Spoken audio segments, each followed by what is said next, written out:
On a rainy day in one of the Chinese cities, a mother was walking while carrying her baby, trying to escape from people who were chasing her. She stopped in a small corner and began to sing to her child to calm him down so he wouldn't feel afraid or anxious. Suddenly, a woman who lived nearby heard her and approached the mother. She suggested that she come inside her home to protect the child from the rain and prevent him from getting sick. The mother looked at the woman, then handed her the baby and said, "Take him inside for a moment. I'll just go buy him some medicine and come right back." Before leaving, she placed a coconut-shaped pendant around the child's neck, and then she completely disappeared. The woman tried to look for her, but she was nowhere to be found. Years passed, and the boy grew up. He was named Shu. 18 years later, Shu was walking with his adoptive sister through a local festival in their town. As they walked, Shu overheard talk about people who had recently developed supernatural powers, and their numbers were increasing rapidly. He soon saw a large crowd watching a man performing with fire. It looked like he had superpowers. Shu and his sister got closer to get a better view of the performance. The moment Shu saw the performer's powers, he suddenly felt as if time had stopped. No one was moving anymore. Then, in a strange twist, Shu was transported to a place in outer space where he saw a sword floating in the air. At the same time, the pendant around his neck began to glow for a few seconds. Then, everything vanished. Shu returned to the present moment and stared in amazement at the magician in front of him. He thought to himself, "There's no way this is a normal person. This must be a supernatural power." After the fire show ended, Shu's sister said, "That was incredible. Let's go backstage. Maybe we can find out how he did it and try to learn from him." Shu agreed, and they both snuck behind the scenes. When they arrived, they witnessed a group of people drugging the performer. He collapsed unconscious in front of them. Shu's sister panicked and screamed, which alerted the group, but Shu quickly stepped forward and said, "Oh, where's the bathroom? We were just looking for it and got lost." The group replied, "Are you kidding? This isn't a bathroom, and by the way, we're the police, and we're interrogating this man." Shu responded calmly, "Okay, understood," and walked away with his sister. But, as he walked, he kept thinking about what had just happened. He said to himself, "That man definitely used his power during the show, and these people must be trying to capture him." Later, Shu asked his sister, "What do you think of these people with newly awakened powers?" She answered, "I know they're strong, but once my power awakens, I'll be stronger than all of them, and I'll crush them. I know, Shu, that even if your power appears, it'll be very weak, just like you. But don't worry, I'll protect you. After all, you're my personal chef." Shu was stunned by her words, then simply replied with a smile, "All right." After that, they returned home, and there Shu met the woman who had raised him when he was a child. He greeted her warmly, then went inside. Lu was sitting and watching news about people who had recently developed supernatural powers. Shu went to prepare something for her, but he realized they were out of pasta, so he decided to go out and buy some. As he walked down the street, memories from his childhood flooded his mind. How no one ever stood by him except Lu. Even when he was sick, she was the only one who visited him. She had even escaped from the orphanage just to live with him in his house. Lost in thought, Shu didn't notice a speeding car coming his way. It struck him, sending him crashing to the ground. Blood spilled from his head and body. It looked like the end. But suddenly something strange happened. The pendant around his neck began to glow and activate, healing all of his wounds. Moments later, Shu rose into the air, then fell back to the ground. He opened his eyes and said to himself, "How did I get hit by a car and feel no pain at all? Could it be that my supernatural power has awakened? It must be. But still, I can't just let the driver go unpunished." The man who hit him was standing nearby, staring at Shu, thinking he had surely died. But suddenly Shu stood up and acted like a ghost coming for revenge. The man was terrified. Numbers appeared above his head, and he ran off, jumped in his car, and fled the scene. Shu continued on his way to buy pasta. The shopkeeper was shocked to see blood all over Shu's head. Again, strange numbers appeared above the man's head. Shu was even more confused, quickly grabbed the pasta, and rushed home. While running, he bumped into two other people, and just like before, numbers appeared above their heads too. When Shu got home, Lu asked him, "What happened to you?" He replied, "Don't worry about it," then rushed to the bathroom. He checked his body, but there were no wounds or bruises at all. He went to his room and began imagining his power. Suddenly, a strange screen appeared in front of him.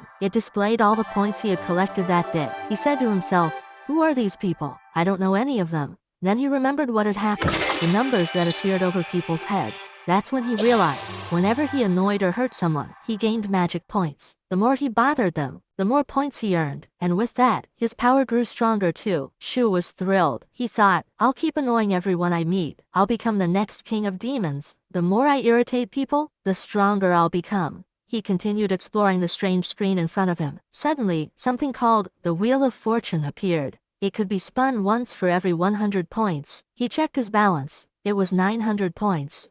Nice, he said. That means I have 9 spins. Shu started spinning the Wheel of Fortune once, then twice, but got nothing each time. Just the message. Thank you for participating. On the third spin, however, a magical apple appeared. As soon as Shu ate it, he felt a strange energy surge through his body, as if it were healing all his wounds. Excited, Shu kept spinning the wheel even more until he received a scroll. It had the lyrics of the song his mother used to sing to him when he was a child. He tried singing it while closing his eyes, and suddenly, he felt something unusual happening inside his body. It was like he had been transported into his own power, into another world.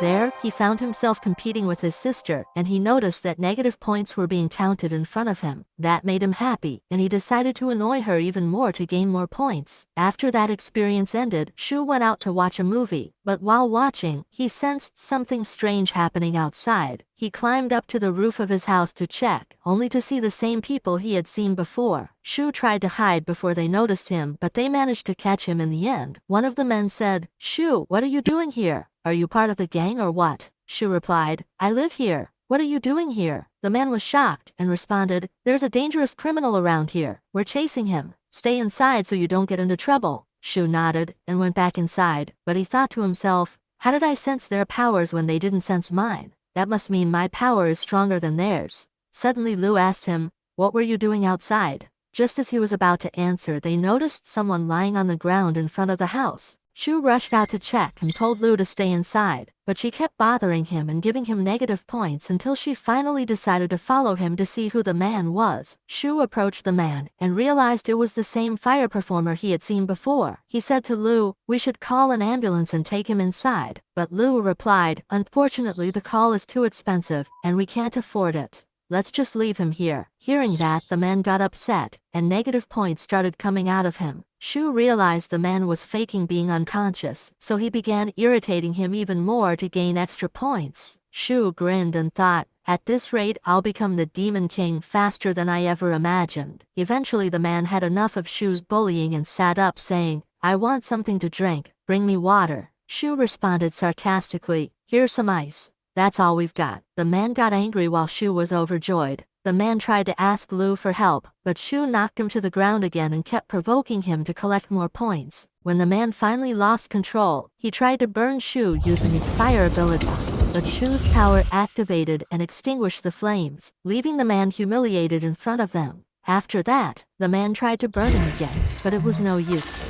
Shu was thoroughly enjoying watching him angry, especially because of the points he gained from his rage. Eventually, the man lost his patience with them and said, "I'm leaving. I don't want anything from you." Shu replied, "Careful not to fall off another rooftop." This made the man even angrier, and Shu earned more points from him. Shu entered the house with his sister, who asked, "How come you didn't get burned? Could it be that your powers have awakened?" He answered, "I don't know." She replied, "Even if they have, your weak body won't be able to handle them." Shu said, "What are you talking about? By the way, my powers have already awakened." As he was about to leave the room, he told her, "Do my homework before you sleep," earning a few more points from her. Then he went into his room and began exploring his powers. He found an item that could be bought with points, so he purchased it. A strange substance appeared, and he ate it. As soon as he did, he entered his energy realm again. But this time, he saw a distant planet before him and realized he had gained a new power. He returned from his energy field and found that he could now lift his bed with one hand. He left his room and saw Lu watching television, so he sat beside her and opened his class group chat. He started teasing his classmates and earned a lot of points from them.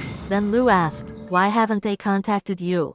"The group started a while ago," he answered, "because they know I don't have money. That's why they don't bother talking to me." She told him, "I think you're just trying to take the easy way out." Shu replied, "On the contrary, do you have any idea how much we pay for rent, water, and gas? The money we make barely allows us to survive."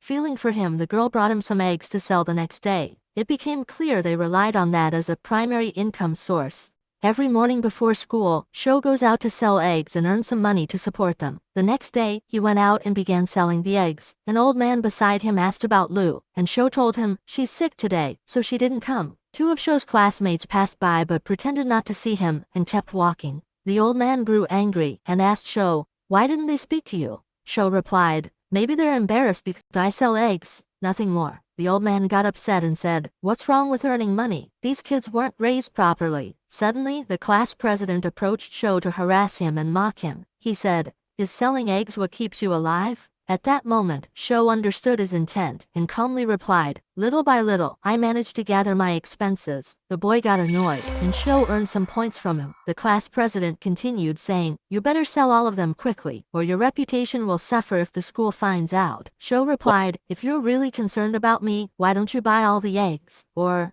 can't you afford it?" The boy answered confidently, "Of course I can." After that, Sho quickly placed all the eggs in one bag and said, "The class president bought all the eggs." There was nothing left in front of him. Everyone in the line got upset, and Sho earned points from all of them. He sold the eggs to the class president in just seconds. Later, Sho returned to the classroom and found a new website had been created to track people who had developed superpowers. That gave Sho an idea to earn more points. He stood up and told everyone, "A new student has awakened a superpower." The entire class got excited and asked, "Who is it?" Sho replied, "The person who sent the message was anonymous, so I don't know who it is." Everyone was shocked and angry, but Sho managed to gain points from all of them. Suddenly, while they were still talking, a student burst into the room and shouted, "Something terrible has happened." Everyone asked, "What is it?" He said, "A student from the upper class has awakened a superpower and started attacking others. He's holding the principal and looks like he's about to throw him off the roof." Hearing that, Sho thought, "This is a great chance to earn more points." He rushed to the scene. On the way, he passed by a girl and sensed she also had a hidden superpower, but she wasn't showing it. Sho reached the rooftop and saw the student holding the principal, seemingly about to throw him off. Everyone around was frozen, not knowing what to do. Then Sho had an idea. He walked up to the student and began giving him a long lecture about the consequences of killing the principal. Everyone was getting bored from how long Sho was talking, but he was gaining a huge number of points in the process. While the student was distracted by Sho's speech, the police managed to capture him, and things went back to normal. Sho returned to his classroom, where he found people waiting. They were there to run tests on the students to find out who had superpowers. Sho tried to escape, but he couldn't. He returned home feeling nervous that something might go wrong. Then, a man approached him, trying to introduce himself, but Sho ignored him, walked past, and earned points from the encounter. When he got home, he found Lu opening the door. She looked extremely sick. Sho helped her to the bed and said, "Rest. I'll go get you some medicine." She replied,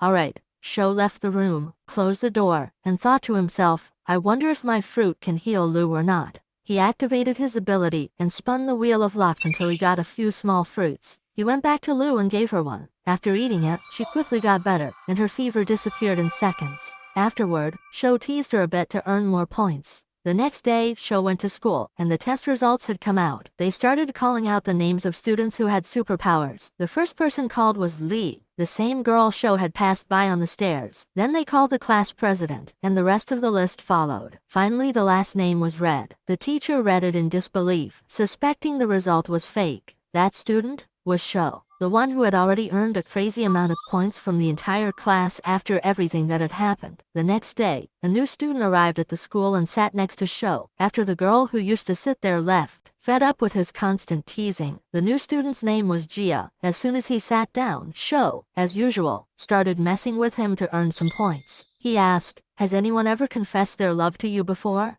Jia replied, "Yes." Sho added, "I don't mean boys. Has a girl ever confessed to you?" Jia was shocked by the question, and Sho earned some points from him. That evening, the students who had superpowers gathered at the school to train and practice using their abilities. Sho went to the classroom and discovered that the trainer was the same man he had met several times before. The trainer began by asking the students, "Does anyone know the sodium-potassium mixture?" The class president raised his hand, but the teacher ignored him and chose Sho to answer instead. He said, "Go ahead, answer." Sho responded, "The sodium-potassium mixture. That must be the path to heaven, right?" The teacher became angry and said, "I was wrong to ask you in the first place." Then the teacher explained that this substance represents efficiency, and that anyone whose blood touches the liquid will cause it to change color based on the strength of their superpower. The darker the color, the greater the power. He added, "I'll distribute test tubes to all of you to measure and classify your current level. But know this is only your current strength. Your level will increase with training and effort." After distributing the tubes, the test results came in. Sho received the lowest this result because he had eaten a fruit that drastically weakened his powers. He did it on purpose to keep his true strength hidden. At that point, the class president tried to mock Shou because of his low score, but Shou annoyed him even more with his usual witty remarks, frustrating both him and the others. Later, Shou returned home and activated his ability. A message popped up about a new item added to the Wheel of Luck.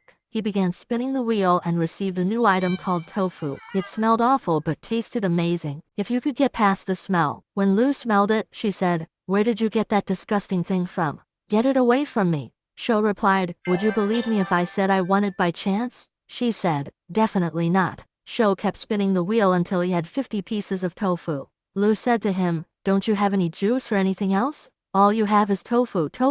Shou replied, "That's all we've got." He kept spinning until suddenly a document appeared. He was about to open it, but suddenly, a powerful energy surged into Lu, and time itself froze. A black beam pierced the sky, then their house, and entered Lu's body. In shock, the girl said, "Shou, what's happening? I don't understand anything." He replied, "Close your eyes and focus on your power. Maybe you'll understand." She closed her eyes, and suddenly her star map appeared, meaning her superpower had finally awakened.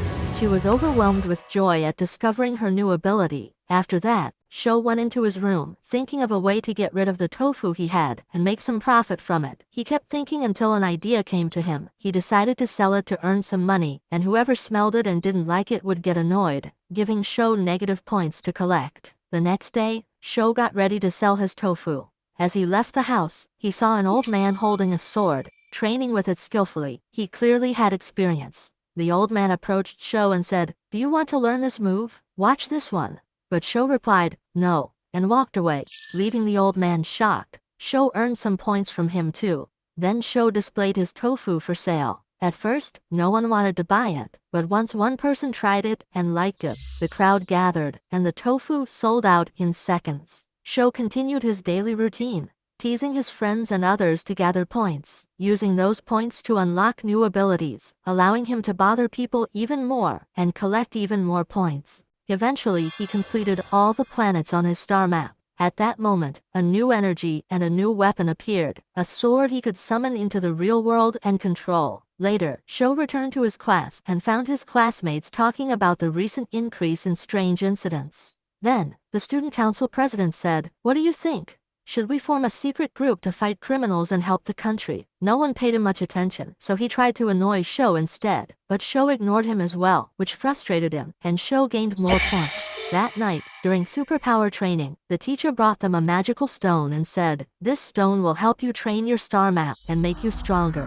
Shou was excited and rushed to use the stone, but his star map was already so powerful that it rejected the use of the teacher's stone. So Shou decided to keep annoying people to gain even more power. The next day, the old man was still training, doing flashy sword moves and acrobatics in front of Shou, hoping to impress him and get him to ask for training. But Shou passed by him in the blink of an eye, completely uninterested. Later, at school, the student council president was arm wrestling students, and no one could beat him. He defeated everyone who challenged him. When he saw Shou, he mocked him and said, "What do you say? Want to arm wrestle me with my left hand? It's weaker than the right. Should be a fair match for your weak strength." Shou said, "Deal." They started the match. Shou grabbed his hand and boom, won instantly. Everyone was shocked, and Shou earned a massive number of points from the crowd. Then Shou told him, "My left arm is actually a bit strong. What do you say we try with the right? Maybe you'll have a chance." They played again, this time with the right arm, and Shou won again. The president was even more stunned, and Shou collected more points from him. The class president was furious, but our hero, Shou, didn't stay silent either. He said mockingly, "Can you believe it? My power increased after I held your hand. How is that even possible? You must be my lucky star." The class president grew even angrier, while Shou kept earning more and more points from him. After that, the students went to eat, and Shou followed them carrying tofu, just to annoy them and ruin their day. That's Shou in all his annoying glory. Jia came to Shou and asked him, "How did your power increase?"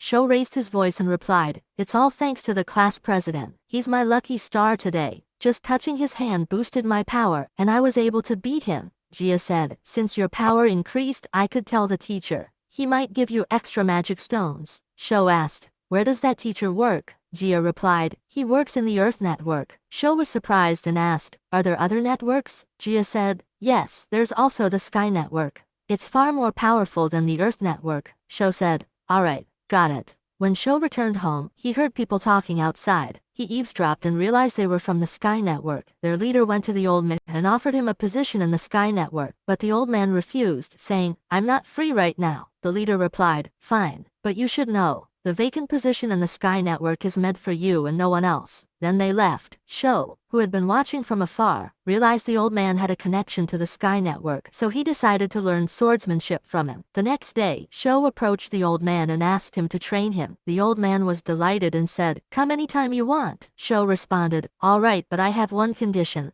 The old man asked, "What is it?" Sho said, "I want you to help Lu with her studies. I'm too busy to tutor her myself right now." The old man was irritated, and Lu was even more annoyed. Meanwhile, Sho continued earning points from both of them as usual, and the day ended like that. The next day, Sho was sitting in class when he noticed his points were rising. He was confused at first, then realized it was because of Lu. She was giving the old man a hard time during their lesson, and her power was reacting, helping him earn more points. While leaving class, Sho saw Sai walk past him. She was unusually calm, almost too calm, as if she was hiding something. At the same time, the old man was teaching Lu some math problems. She was exhausted and constantly annoying him. She asked, "When did you learn how to count?" He replied, "Before you were born." Lu said, "So you're 81 years old and I'm 10. If we subtract 10 from 81, that means you spent 71 years not knowing how to count." She was really annoying, dear viewer. The old man became furious, and Sho kept gaining more points. The old man then said to Sho, "I've taught her like you asked. Now let me teach you swordsmanship." Sho replied, "Deal." The old man brought out a set of weights and said, "I want you to wear them gradually, from light to heavy. This glove is the heaviest. It weighs over 300 kilograms. Start slowly until you can handle it." Sho looked at the gear, then picked up the glove with one hand and threw it into the air. He said, "My power's been increasing lately. Let's just start right away."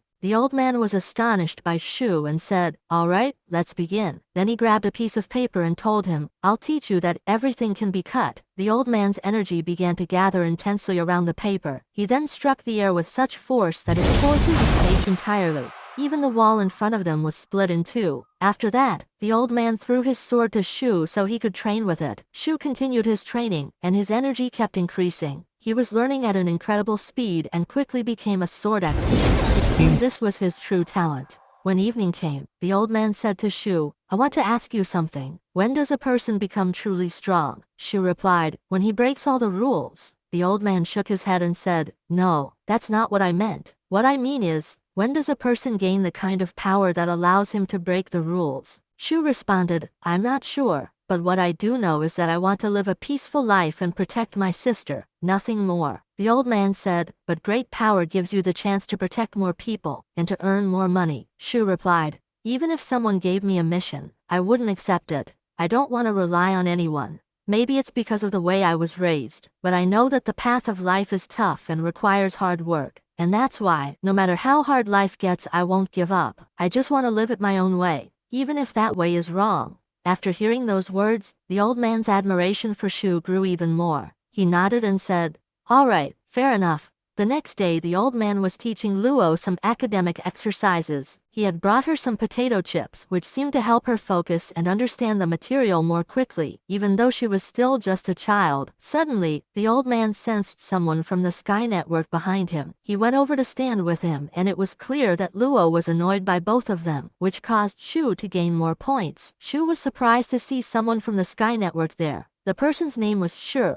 After that, Shu rushed to the teacher and found him standing with Shu. When Luo saw Shu, she asked, "Shu, what are you doing here now?" He replied, "I forgot something and came back to get it." She said, "All right, I'll go bring it to you," and went inside to retrieve it. Meanwhile, Shu was explaining to the old man the dangers that had started emerging in the country. He asked the old man to join the Sky Network, but the old man refused. After Shu left, the old man handed Shu 2 sodium tubes to check whether his power had increased. Shu used the tubes, and the liquid inside them turned deep black, a sign that his power had reached grade A, one of the highest ranks. Then, the color changed again, indicating that his power had exceeded even grade A. Luo's grade had also risen above A, making it all feel very real. Afterward, Shu went out and buried the efficiency tubes so that no one would find them. At that moment, the old man ran into him and asked about the results, but Shu told him he was still weak as usual. The old man was shocked and walked away. Later, Shu continued training with his star map until he unlocked a new power. an aura that surrounded his body, shielding him from harm and increasing his strength. Inside, Shu thought to himself, I want to know what happened with Luo. At that time, Luo was dreaming about her star map, and she too was unlocking a new ability. Shu said to her, use your power now. The girl used her power and summoned an ant from her black hole, telling him that she had started sensing the energy of dead creatures. That ant had died just the day before. After that, our hero took her outside to test her power on other creatures. She summoned a beautiful bird, but he told her that such creatures wouldn't be helpful if she got into a fight, and that they needed to find her something stronger. She asked, what are you thinking? He replied, come with me. I'll get you the best thing to use as a weapon. She said, all right, and went with him. He took her to a pig shop so she could summon a creature that fit her dark energy. She said, do you want me to become the pig girl or what? He laughed and replied, yes, and continued teasing her like usual. They waited until one of the pigs was slaughtered, then returned home. He said, summon your pig now. She replied, okay, and did. Sho tried to check if it was just like a real pig, and in the end, discovered it was. So, he pulled out his sword to see if he could kill it, and he did, in a second. At that moment, Lu was about to finish Sho off, but he told her, I'm sorry, I'll cook dinner for you. So she calmed down and sat to eat with him. While eating, Sho seemed very happy. Thanks to the money he had started earning recently from selling tofu, their living conditions were getting better. He told her, soon, we'll be able to buy this house. No more rent. But suddenly, Sho sensed people with supernatural abilities nearby. He went out to spy on them, and Lu clung to him, insisting on going with him. Don't worry, I won't slow you down, she said. They ran toward the source of the energy to catch up with the events. At the same time, the gang had gathered on a bridge and was preparing to confront the police. Sho and Lu stood watching the battle. One of the policemen was effortlessly deflecting the criminals' attacks. No one could get close to him, but suddenly he lost focus, and one of the criminals charged at him. After realizing his strength, the officer started running to reach his teammates. He did, and another round of fighting began. The criminal was incredibly strong, classified as a fourth-rank threat, meaning he was extremely powerful. He managed to kill 2 officers, then fled with his men. The police began regrouping and planning to trap them. Sho told his sister to return, and he decided to go after the criminals alone. He arrived at a house and found it surrounded by police from all sides. It seemed the gang was hiding inside. One gang member said to the leader, what do you think? Should we surrender? There are too many people outside. We can't take them all on. The boss replied sarcastically, surrender? Are you an idiot? Come with me, I'll protect you. Don't worry about anything. He took the 2 men and stepped out of the house. Immediately the police opened fire from all directions, but the boss used them as a shield. They took the bullets for him. He was a truly wicked creature.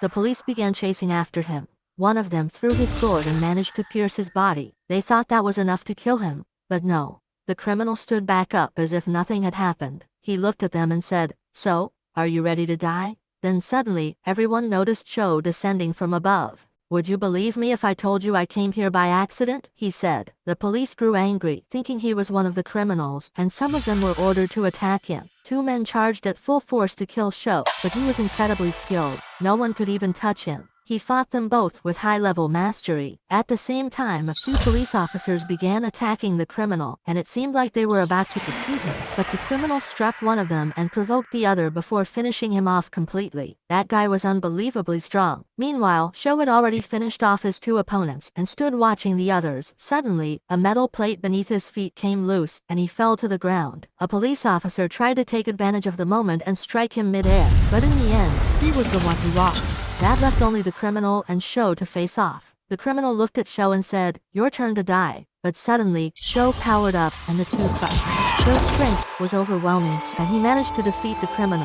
Sho had proven to be a true master. After the battle, Sho returned home and was met by Lu, who was very worried about him. He reassured her, saying, don't worry, everything is under control. Come with me, I want to cheer you up. She replied, didn't you say that yesterday? And you ended up taking me to a pig shop. He laughed and said, no, this time it's different. Don't worry. They went out together and ran into the old man who asked, where are you 2 headed now? Lu replied, Sho is just taking me to a nearby restaurant, right Sho? He confirmed, yeah, that's right. They climbed over a few rooftops, and Sho asked Lu to scan the area within a kilometer to check if anyone suspicious was nearby. She said, okay, summoned her bird and scanned the area. There's nothing, she said. He replied, great. I'll go check it out myself, and if everything's clear, I'll tell you to come. Lu agreed. Shou arrived at the spot, found it empty, and sent her a message to join him. When Lu arrived, Shou asked, "Do you sense any dead energy here?" She replied, "Yes, 3 people. 1 tall and 2 short." He said, "All right, take the tall man's energy." She absorbed it, and he told her, "Now summon it, so we can confirm if it's the one." She said, "I'm out of energy right now. I'll need a day to recover." He replied, "All right, no problem. We did great today. Let's head back." Lu responded, "Head back? Weren't you taking me to a restaurant?" Shou said, "Weren't we just joking?" She snapped, "No. You want us to go back on empty stomachs? You want the old man to talk trash about us?" He laughed and said,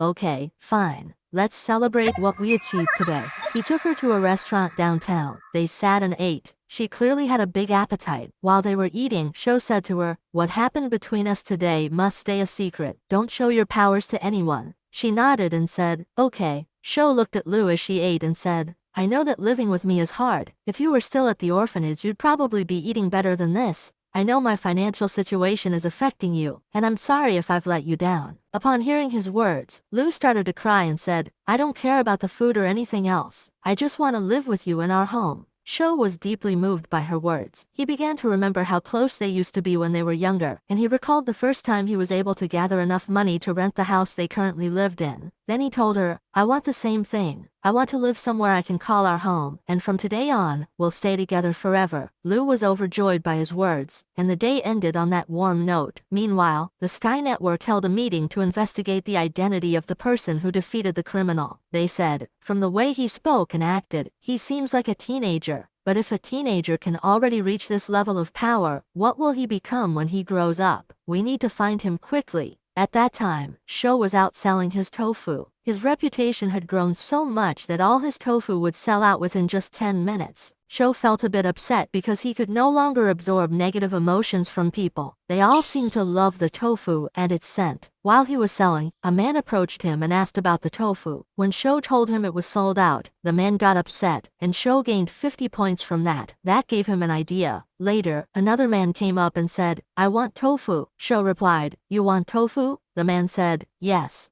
Shou said, "Come closer. The tofu is completely sold out." The man got even more upset, and Shou earned 100 points from him. The next day, Lu, who had been asleep, felt her energy return. She woke up, went to Shou, and shared the news. Then she showed him the creature she had summoned. He asked her, "How do you control it?" The girl replied, "It does whatever I want. I could even make it hit you right now if I wanted." "Please don't," Shou said, pleading. Then Lu told him that she could also see their memories. She added with a smile, "By the way, your punch was really strong." Shou replied, "You can see their memories too? That's great." Suddenly, Lu said she saw in one of their memories a place where a large amount of stolen money was hidden. She suggested they go and retrieve it. But Shou refused, saying, "We can't do that.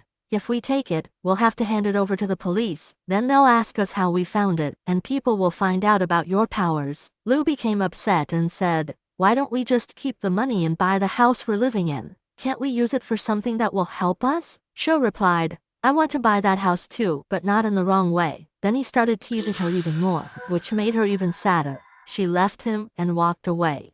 The next day, Shou went to school and found the entire class talking about the incident that happened on the bridge. When Shou saw them, he began teasing everyone again and gained some points from them. Afterward, Shou sat in his seat and asked Jia about the Blessed Land. Jia told him, "It's a land filled with spiritual energy. If you train there, your power will increase quickly, and you'll reach awakening." Shou replied, "That sounds good, but the land is really expensive. Isn't there another way I can train?" Jia answered, "There is. You can use magic stones instead. I heard they'll be giving us some tomorrow." Shou said, "All right then, that's perfect." The next day, a new principal arrived at the school. He was a member of the Sky Network and had come specifically to train the Dewan class, also known as the Special Abilities class. As soon as the principal, named Li Xiao, walked past Shou, Shou felt something strange about him. He realized that this man wasn't ordinary. He was definitely a member of the Sky Network. Li Xiao also noticed that one of the students had sensed something, but he ignored it and continued with the welcoming ceremony. After the ceremony ended, Li Xiao went straight to the Dewan class. He warned them about the mysterious individual who had recently appeared in the city and described his features in detail so they could report him immediately if they saw him. He then distributed magical stones to the students for training, each based on their level. Since Shou's level was low, he only received 2 stones. Later, Shou pulled Jia aside and asked him if the spiritual stones could be sold and how much they were worth. Jia explained that the stones were from the Sky Network and were prohibited from being sold, but he knew someone in the black market who could buy them. Indeed, he contacted his friend, and they agreed on a price. Each stone was worth 120,000 yen, which meant that if Shou sold them, he could easily afford to buy the house fully furnished.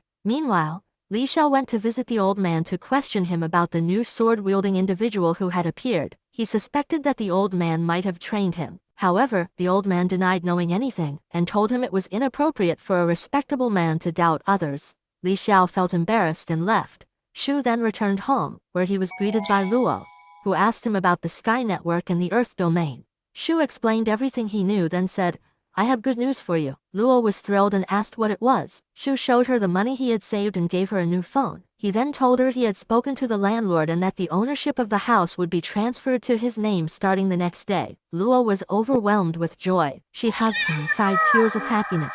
It was a truly beautiful moment. Afterward, Shu resumed his training and continued to increase his power. Luo's energy also began to grow. As Shu received the deed to the house, he got a message from the school notifying him that they would be traveling to a new training location. He realized he wouldn't be returning home for a few days. The next day, the students boarded transport vehicles headed to the training site. While on the way, Jia began explaining the place they were going to. This area is called the Ruins. It was formed after the alien invasion. Inside, you'll find illusions, treasures, and many other things. But the most important thing in that ruin is the core eye. If someone manages to obtain it, the ruin disappears completely. The students listened carefully. All of them focused intently. Jia continued speaking, saying, "The leader of the Sky Network managed to open a ruin a few days ago and retrieve the core eye, which turned out to be a sword." The students got very excited. They arrived at the training location, where their instructor gathered them and said, "You're here on a secret mission. This is mainly to increase your experience, nothing more. But if anyone leaks any information,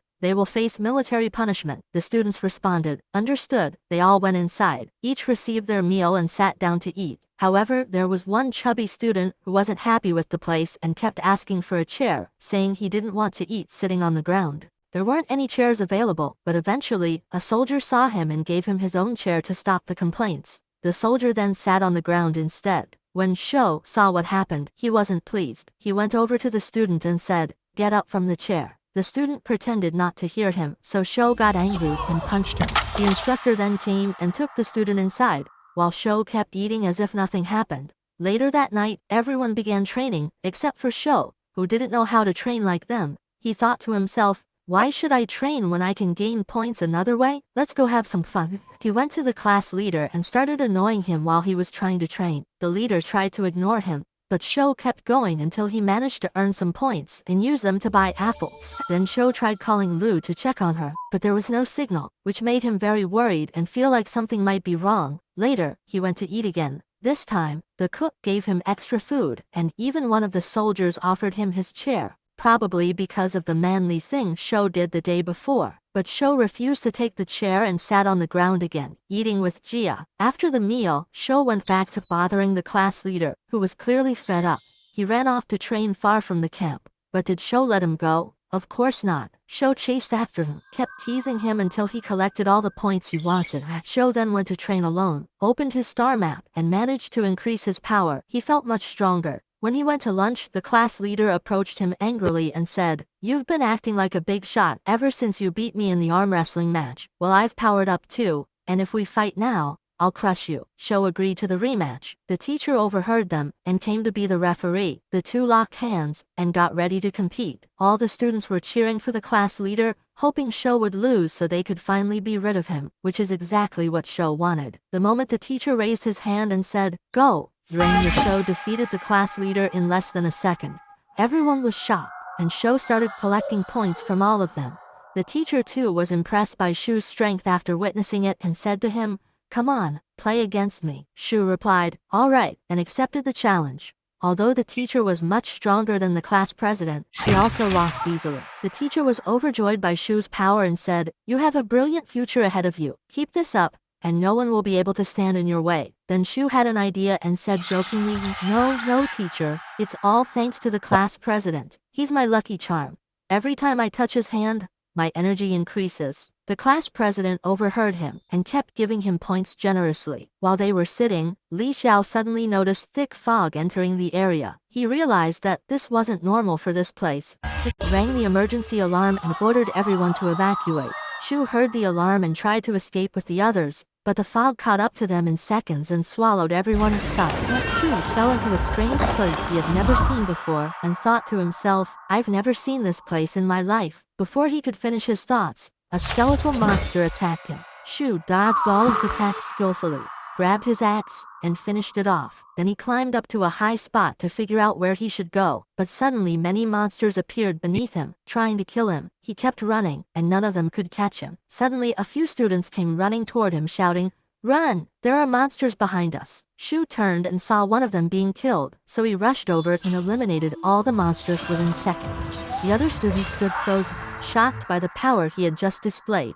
Suddenly, a monster surrounded Shu, and he didn't know what to do. The other students just stood there watching, and none of them dared to help. Shu then gathered his strength and managed to defeat the monster. Afterward, he approached them and said, "This place isn't safe. Go find somewhere else to hide." One of the girls replied, "But where are you going? Stay with us and protect us." Shu didn't respond. Instead, he said, "Monsters can only be killed by cutting off their heads. Take this axe and fight them." Then he left. After he walked away, one of them said, "We should have helped him. Maybe he would have stayed with us." That day ended, and later Shu began fighting skeletal warriors to obtain a weapon. He successfully defeated them and took a sword from one of them. He kept running through the ruins, searching for a place to hide before nightfall. While running, he saw someone fire a flare into the sky. Without thinking, he ran toward the flare's location and launched another flare to the ground. Looking toward the source of the flare, Shu saw a person standing there holding a flare gun, who was strangely emitting energy points. At that moment, Shu suspected this might be the spy Jia had warned him about. And indeed, this person turned out to be a spy sent by another organization. He already knew that the students would be entering the ruins and came with 6 companions. They had agreed to shoot flares into the sky if they got separated so they could regroup, but Shu's presence ruined their plan, and that's why the spy was visibly frustrated and leaking energy points. He then pretended to be friendly with Shu, acting as if he were from the same class, and claimed that he had entered the ruins by accident. Shu thought to himself, "Let's play along," and said, "I'm also from the Divine Arts class. Let's go together." The spy noticed the sword Shu was carrying and asked, "That's a nice sword. Did you get it from the ruins?" Shu replied, "Yes. Can I hold it for a second?" The spy asked as he cautiously moved closer. Shu pretended he would hand it over, but at the last moment, he pulled it toward himself. It was a trap to gain energy points. After that, the spy said he was going to leave, but Shu insisted, "Don't leave me. I'm afraid to walk alone. I'll come with you." The spy was stunned, but replied, "All right." They continued running together. Shu pretended to be slower and unable to keep up. The spy thought he could outrun him and escape, but to his surprise, Shu kept up effortlessly, matching his speed. Then suddenly, monsters began emerging from underground to attack them. The boy was trying to escape from the monsters, and Shu pretended to be scared as well, running alongside him. The boy wanted to take the weapon from Shu, while Shu was just messing with him. Then Shu shoved him and ran far from the skeletal monsters. The boy was about to die, but he pulled out a hidden knife and managed to kill the monsters with it. He kept running until he reached Shu, furious and wanting to kill him for pushing him. But he decided to kill him while he was asleep so he wouldn't resist or cause trouble. Later, the two of them went to a high spot to rest. Shu pretended to sleep at first, and when the boy came close to kill him, Shu opened his eyes and said, "I'm fine. I won't need any sleep."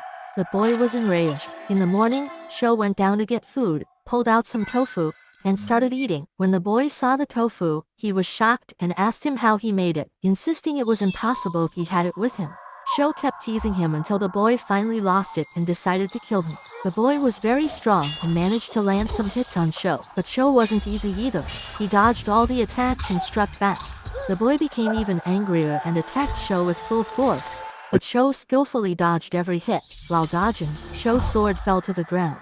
The boy thought he had the upper hand and was about to finish him, but Shu pulled out his second sword and finished him off. That's when the spy realized Sho was the same person who had defeated the criminal before. He collapsed to the ground and died. Sho looked at the boy's dead body and said, "This world really is terrifying. Yesterday, I was just joking with him, messing around, and today, I killed him. This isn't funny at all, but no matter how hard the path gets, I'll walk it." He left the area, and as he walked, he entered a forest and saw apples on the ground. He realized the trees were apple trees and started gathering some. While collecting, a group of squirrels appeared, very angry, and started throwing stones at him. He managed to gain some points from them, and then ran away with the apples. He kept running until he reached a river, drank from it, and said to himself, "I've been running for a long time and haven't met anyone. Does this ruin have no end?" He hadn't even finished his thought when a pack of wolves attacked him. He tried to run right, but found the whole wolf tribe there, so he turned back the way he came. Sho kept running and thought, "How come I'm not tired after all this running? Maybe it's the apples. Actually, I feel like I can run even faster." And indeed, he increased his speed and managed to escape all the wolves. He eventually reached the place where he had given the axe to the group of people and found that their numbers had increased. He sat with them and said, "I'll stay with you for one night, then I'll leave." The kids were trying to convince him to protect them, but he refused. He asked them, "When was the last time you ate?" The girl then started crying and said, "We haven't eaten in 3 days." He pulled out an apple and started eating it, then told them,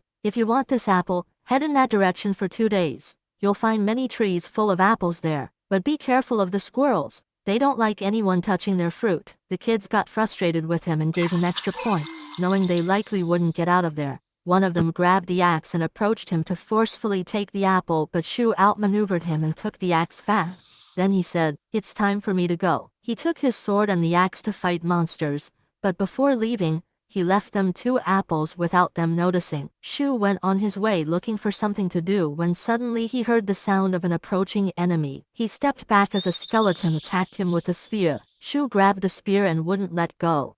More skeletons gathered to attack, but Shu knocked down the one in front of him, took his spear, and ran off. The skeletons kept searching for him, but couldn't find him. After giving up, they decided to leave the area. As soon as they left, Shu decided to take the rest of their weapons and follow them to bother them even more. Elsewhere, a group of students and teachers were lying in wait for the skeletal knights, hoping to kill them, but they didn't know how to deal with them, so they decided to try and kill the leader of the knights, hoping it would scatter the rest and allow them to finish the job. They looked for someone who looked different and chose the one without a spear, the one carrying only a sword. They assumed he was the leader, not realizing that Shu had stolen his weapon. The sniper took position and, boom, shot him in the head. Everyone celebrated, thinking they had defeated the knights, but the leader of the knights was still alive, and he ordered his followers to shoot arrows at them, leaving them with no choice but to flee. They moved to another area, puzzled, saying, "What did we do? Didn't we kill their leader? How are they still focused and attacking us?" One of the instructors replied, "There's only one possible explanation. The one we killed had his weapon stolen, but who would dare to steal his weapon?" Before they could finish their conversation, they spotted Shu lying in wait for the skeletal knights. He suddenly jumped on one of them, struck him down, took his spear, and walked away. The instructor then said, "So now we know who's been stealing the spears." He added, "Was there really a student in the Dian class with this kind of strength?" One of the students recognized Shu and said, "Yes, he's a student in our class named Shu. His energy system awakened after he defeated the class leader during the rest challenge. He seems to have incredible power." The instructor responded, "That's why we must recruit this boy into our ranks." On the other side, Shu was sitting on a tree, completely unbothered by soldiers, skeletons, or anything else. He was lost in thoughts about his past life and how much he missed his sister Lu and longed to return to her. After some deep thinking, he decided to continue on his path quickly to make the most of the ruins, and then return to her. As he walked along the path, the skeleton warriors had set an ambush for him to kill him. They surrounded him from all sides, ready to finish him off. But Shu surprised them by activating his spiritual energy into his spear, wielding it with great skill. He attacked the knights one by one and defeated them all. After finishing them off, he rushed to collect their weapons and left the place. Meanwhile, Lu was extremely angry because Shu hadn't returned home in 3 days. She was planning to scold him when he came back, but then she found a letter he had left. When she read it, she was overjoyed and decided to wait for him. Back to the teacher and his group, as they walked peacefully, they were shocked to find that all the skeleton warriors had been wiped out. Not only that, but their weapons were also gone. Of course, everyone quickly realized this was Shu's doing. It was his style. The teacher became more and more impressed by Shu's overwhelming strength and decided to create a plan to help him defeat the last remaining skeletons. At that moment, Shu had reached a new area where he activated his star map. He pulled out a yellow fruit and ate it. It appeared to give him even more control over the spears. At the same time, the students and teachers were lying in wait for the final group of skeletons to ambush them. Suddenly, a spear came crashing down from the sky and took out one of the knights. Then, more spears rained down from all directions, breaking them apart one by one. Shu then appeared and finished off the remaining enemies with his own hands. After witnessing this, the teacher decided to join him with the rest of the students to help. But Shu had already finished off all the knights in seconds, before any of them could even reach him. Everyone came down afterward, and they were all in shock at Shu's incredible power. The teacher was approaching to thank him, but before he could speak, Shu said, "All those weapons behind me are mine. I won't let you take a single one." The man replied, "All right, don't worry, I won't take anything. But isn't all that gear a bit too much for you? You won't be able to carry it all." Shu replied, "You know what? You're right. There are a lot of people behind me." Then he walked over to the weapons and acted like a street vendor. He sat down and called out, "Any spear or sword for 1,000 yen. Come get the best weapons from the skeleton soldiers." The kids gathered around Shu and began exchanging their expensive tools for weapons so they could fight the monsters. Shu was overjoyed. Two of Shu's classmates came along with a bit of money and wanted to buy a sword. Shu told them, "With the little cash you have, all you can get is a hatchet. But don't worry, it's solid and cuts well." The guy was thrilled and walked away. Shu then muttered, "Finally, I got rid of that crappy axe." The boy got annoyed, and energy points appeared from him. Then the teacher gathered them again, and they continued walking through the ruins. They walked until their feet hurt from the long march. The teacher glanced over at Shu and noticed that he was still moving effortlessly. He walked over to Shu and chatted with him for a while. Shu asked him about the rest of the students and if anyone had been injured. The teacher said, "All the students are fine. No one got hurt. Most of the casualties were military cadets who died protecting the students." Shu was touched by this and felt the teacher was kind-hearted. Later, they stopped at a spot and lit a fire to keep warm. Shu noticed the teachers were exhausted and couldn't move, which moved him, so he gave them some apples to eat. As soon as they ate them, their energy returned, and they were delighted. Some of the students, upon seeing how much better the teachers looked, came over to Shu and said, "We want apples too." Shu looked at them and said, "You're just a bunch of useless kids standing behind the teachers to protect you. You do nothing. And now that you saw me give them something to help them recover, you come to take it too? Get lost. You're not getting anything from me." So they left. But one of the rich students approached Shu and handed him a watch worth 3,000 yen in exchange for 3 apples. Shu, of course, immediately agreed and handed him the apples. Right after that, the students heard the sound of monsters approaching, so they formed a circle to protect themselves from the ghosts. At that moment, Shu felt as though his sword wanted to emerge from within him and slay the ghosts, but he held it back, knowing he couldn't let the others see it. However, once the ghosts sensed the presence of Shu's sword, they became terrified and fled the area entirely. After witnessing the ghosts' reaction, Shu decided he would chase them later to collect some points. Eventually, the group of students reached the ruin center. There was a huge number of people who had managed to arrive there as well. Some students were talking about Sai and how powerful she was, having taken down all the knights on her own.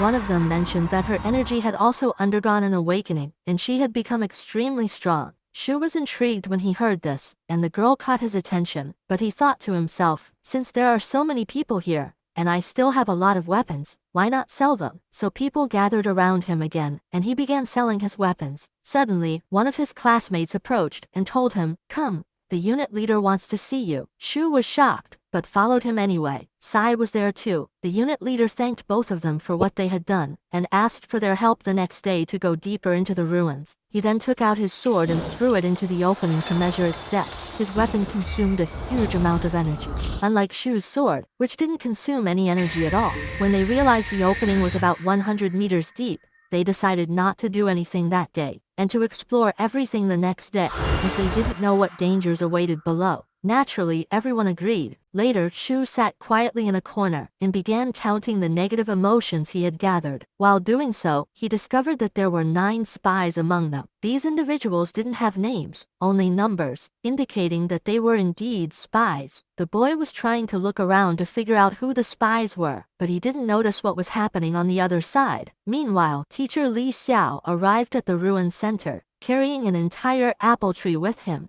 clearly possessing great power. Shu went over to him and saw a very angry squirrel coming out of the tree because they had taken its apples. When the squirrel saw Shu, he got even angrier and jumped at him to attack, but Shu grabbed it and gave it an apple. The squirrel instantly calmed down and turned meek like a kitten. Then Jia ran over to Shu to check on him and see what was going on. Shu told him, "Don't worry, I'm fine. Everything's under control." Jia was very happy and told him what had happened, how he managed to defeat 4 knights on his own, and that his energy had increased a lot since entering the ruins. Shu was glad for his friend and gave him a spear to fight with, this time for free because they were friends. One of the spies then approached Shu and asked for a spear, saying, "Give me a spear now, and I'll pay you 50,000 yen when we get out." Shu replied, "There's no guarantee for that. I'm not giving you anything." The guy got angry and started releasing negative energy. When Shu saw his name, he realized he was one of the spies among the enemies. After that, teacher Li Xiao gathered everyone and told them, "Tomorrow we'll go deep into the ruins. There's no plan or anything. Whoever we face, we kill. That's it." The teachers were surprised by what he said and tried to convince him to come up with a plan, but he refused to listen. Later, while the kids were asleep, the spies took advantage of the opportunity and descended into the ruins ahead of them, intending to steal the core eye. But Shu was aware of their plan and caught one of them, refusing to let him go down. The spy got angry, and a fight broke out between them. Meanwhile, the other 8 spies who had already descended realized one of them was missing, but they said, "The mission is more important," and continued with their objective. The spy who was fighting Shu was just about to attack when Shu suddenly shouted at the top of his voice, "You want to sneak down before everyone to steal the core eye, you spy? I won't let you." All the kids woke up to Shu's voice, and Li Xiao also noticed what was happening. The spy suddenly felt a strong aura approaching, and indeed, the teacher struck him down in one blow. After that, Teacher Li said, "I didn't agree to attack yesterday because I knew there were spies, and I was waiting for them to expose themselves." Then, he ordered all the students capable of fighting to gather so they could eliminate the monsters and retrieve the core eye before the spies could. The capable students gathered, including Shu and the girl Sai, and they went to the unit leader. Li Xiao said to the commander, "I need you to stay here and protect the rest of the academy's students." The commander replied, "Fine, but next time you plan something, I'd appreciate if you inform me." Li Xiao agreed and then gathered everyone. He gave them a motivational speech before the battle and said, "The most important thing is to use your brains. If something happens, the area down there is dangerous, and the only way out is through smart thinking." Everyone agreed and was ready. Then the commander asked one of the Sky Network members to create a rope ladder for them to descend. She did, and everyone started going down. While Shu was climbing down, he felt something strange from his sword but kept going normally. When they reached the bottom, they were shocked. All the spies had committed suicide. Not a single one of them remained alive. Li, upon seeing them, said, "These are strange rituals they perform to die. Let's not get involved with them." They continued forward and reached a place filled with mysterious crystals that looked truly strange. Suddenly, a large number of ghosts emerged and began attacking the students. But Li activated his energy and struck down many of the ghosts to protect them. However, their numbers were overwhelming,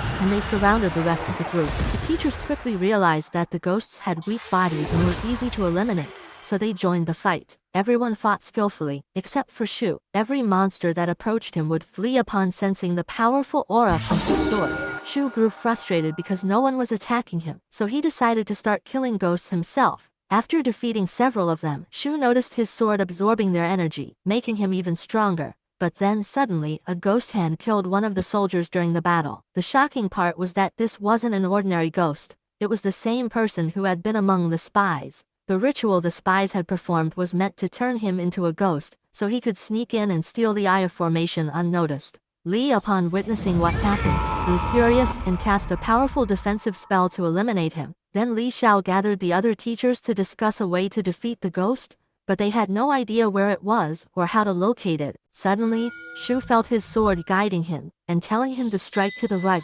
He obeyed, and to everyone's surprise, hit the spy directly. Li was stunned and asked, "How did you know where he was?" Shu replied, "Would you believe me if I said it was luck?" Li said, "No." Shu said, "Then strike over there." Li followed the suggestion and once again hit the spy. Shu was shocked that it worked again by chance. After a few more attempts that missed, Li realized the earlier hits really had been lucky. He then stepped away from Shu and prepared to continue the mission. Suddenly a massive gate opened and countless enemies began to emerge, threatening to annihilate them. The leader of the skeletons appeared and said, "How dare you enter my fortress?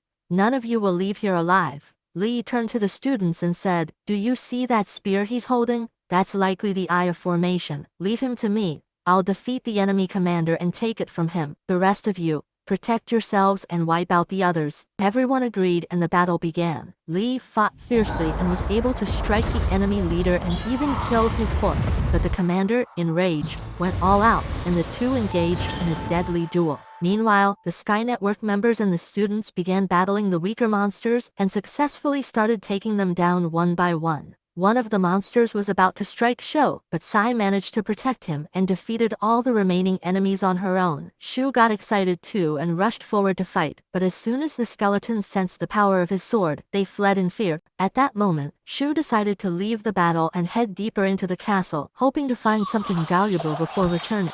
He actually entered the castle, but he felt something strange within himself, like his sword was warning him that someone was watching him. He walked into a certain area where a spy was hiding, waiting to assassinate him. However, the sword noticed him first and eliminated the spy instantly. Meanwhile, the battle between Li and the enemy commander raged on fiercely. Li managed to grab the commander's spear and refused to let go, despite the commander trying to shake him off to the left and right. At the same time, Shu arrived at a very strange place with a sign that said, "No entry." Of course he decided to enter anyway. As soon as he walked in, he found many guards standing motionless, all holding spears. When Shu saw the spears, he approached them to take the weapons, but the moment he got close, the guards began to move and attack him. Shu drew his sword, and all the guards were terrified of its power and backed away. He began collecting the spears from them one by one. One guard refused to give up his spear, but Shu pulled out his sword and threatened him. The guard couldn't resist, so Shu took the spear by force. Then, Shu moved through the remaining guards, taking all their weapons. Meanwhile, the enemies had overwhelmed the teachers and students, and the situation was getting worse. One of the teachers was about to be killed by the skeletons, but the girl managed to wipe out all the enemies in an instant. Master Li continued fighting the enemy commander in an intense battle. The commander managed to restrain Li and prevent him from moving, but Li unleashed all his power and attacked again, grabbing one of the commander's spears. At the same time, Sai had taken down a large number of enemies, and her energy was nearly depleted. At that moment, Shu had approached a place that appeared to contain the true core eye. The enemy commander sensed Shu's presence, left his spear with Li, and rushed swiftly toward Shu's location. As for Li, after taking the spear and realizing the ruins didn't disappear, he understood that it wasn't the real core eye. He continued chasing the commander until he reached the guards. The enemy commander then ordered the guards to kill Li, and it seemed that he had fallen into a trap. Meanwhile, everyone's energy had completely drained, and hope began to fade from their hearts. They believed their end was near. But just before the commander reached Shu opened something, revealing the true core eye. The moment he touched it, everything in the ruins began to vanish. The commander and everyone with him disappeared, and everything was absorbed into the core eye. Even the spears Shu carried. Those outside noticed the mist gradually dissipating, and everyone began to return from the ruins to the real world, overwhelmed with joy that they were still alive. The class leader had sustained a head injury and was sitting down receiving treatment. Suddenly, Jia rushed in and asked about Shu. The class leader took him to the weapons distribution area to inquire about him, but the teacher there said, "Search for him. If he's not here, then you'll probably find his body." That boy was incredibly strong in the ruins. It's hard to believe he would die so easily. Everyone was heartbroken. Then, in a sudden and unexpected moment, Shu walked in, glowing from all he had gained in the ruins. Everyone was stunned. No one could believe their eyes. Shu approached the teacher, handed him the spears he had collected, and then upset the rest of them by claiming points from them, before calmly walking away. As he walked, he began to feel energy points coming toward him from Lu. As she was still upset with him, he found her up in a tree, waiting for him, and she jumped down to greet him with her usual kick. Then, she started examining his entire body to make sure he hadn't been hurt. When she saw he was unharmed, she burst into tears of pure joy. It was an incredibly emotional and beautiful moment, dear viewer. After that, the boy apologized to her for leaving her alone all that time and embraced her. He then promised to take her to the best restaurant in town as a way to make it up to her. The girl was overjoyed, and the day ended with that touching scene. After Master Li Xiao exited the ruins, he headed toward the Sky Organization to inform them about what had happened, and that a certain individual had managed to steal the core eye. The unit leader caught up with him before he left and asked what he should tell the reporters who were swarming the place. Li told him, Tell them there's something urgent behind me, and that I'm heading to the organization because I suspect the spies are the ones who took the core eye. The man replied, all right. Meanwhile, Shu and his sister were returning home safely when they ran into the old man, who started checking in on them. The old man told Shu, poor training is like rowing against the current. If you stop, your body will weaken and regress. Shu replied, you're absolutely right. But safe training is 100 times better than those ruins. Then the old man told Shu that his sister had been going out every day looking for him, even climbing the tallest tree in the city, hoping to catch a glimpse of him returning. Shu, upon hearing that, was overjoyed, while his sister appeared quite embarrassed. After that, Shu returned home and asked his sister to summon her creature. She did, and asked, what do you need him for? Shu said, just watch. He activated his power and brought out 2 energy stones. Lu was shocked and asked, where did you get these from? Shu replied, after I started defeating ghosts, my sword absorbed their energy and converted it into this crystal. As for the colored crystal, it resulted from absorbing a strange entity, not our concern. The girl then asked, so what are we going to do with them? Shu answered, if your creature eats it, it'll boost his power and level up. So the creature ate it, and his dark energy began to rise significantly. But suddenly, he started laughing uncontrollably, and the 2 of them were stunned by the result.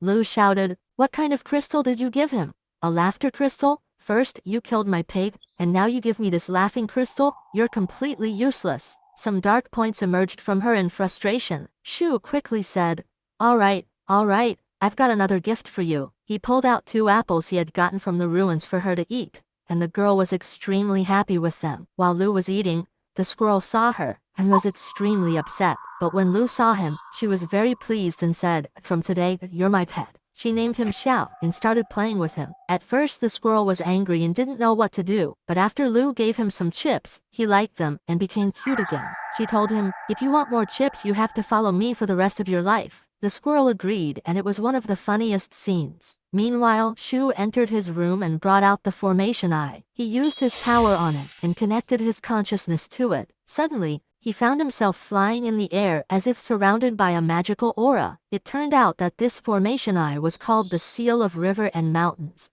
and it granted him the ability to observe the surrounding areas without being seen. Shu then returned to his senses but felt something strange in the seal. He reconnected his consciousness to it and entered again. Once inside, he found a vast space with some of the weapons he had collected inside the ruins. He was very happy and decided to use it as his personal weapon storage. Suddenly, Shu noticed a huge gate and walked towards it, trying to open it. At first, he couldn't, but after using all his strength, he managed to open a small part of it. When he peeked inside, he saw the ruins he had previously been in, inside the gate. Shu was overjoyed and decided that once he became stronger, he would open that gate fully and train inside it. At that moment, Lu was very worried about Shu, thinking something bad had happened to him. When Shu sensed her concern, he returned to reassure her that he was okay. He said, I was just testing the new power, that's all. Lu hugged him and said, I thought you were going to leave me again. She was very sad. Shu then promised her that he would never leave her again and invited her to dinner. It was a moment full of joy and warmth. He then told her, with the money I've gathered, I'll take you on another trip. Upon hearing that,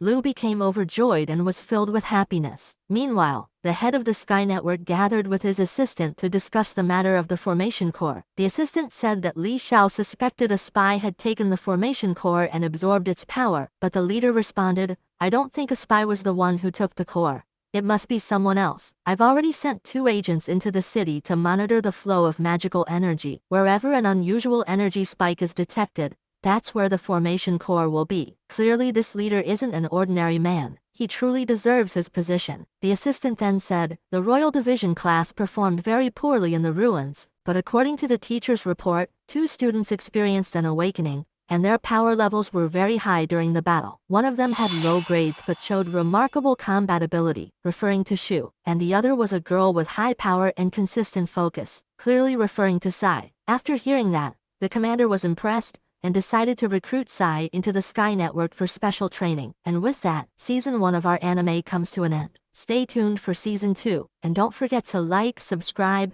and hit the notification bell to stay updated. See you in the upcoming episodes. Goodbye.